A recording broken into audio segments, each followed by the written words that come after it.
Kelly O, what more can you tell us? Well, we were briefed by the Director of National Intelligence, Dan Coats, and the President's National Security Advisor, John Bolton.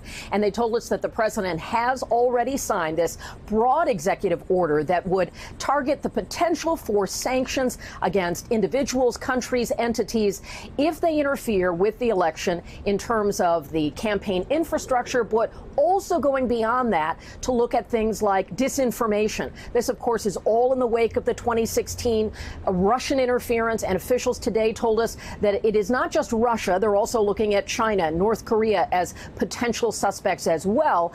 They also told us, Dan Coats said, that at this point we're not seeing the intensity of interference that we saw in 2016, but he said it's just a keyboard click away from that possibility. This also, according to these officials, puts into place a national emergency as declared by the president.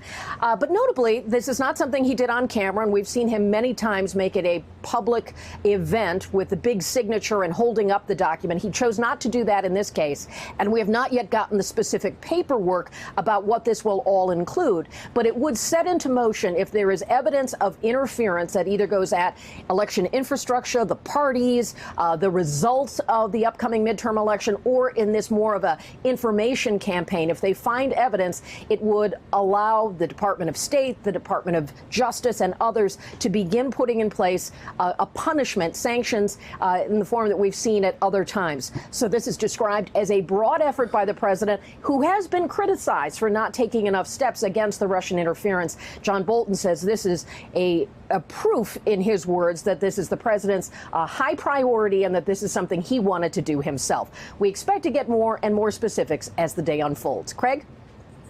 Kelly O'Donnell there from the White House for us on the breaking news. Kelly O, thank you. Hey there, I'm Chris Hayes from MSNBC. Thanks for watching MSNBC on YouTube. If you want to keep up to date with the videos we're putting out, you can click subscribe just below me, or click over on this list to see lots of other great videos.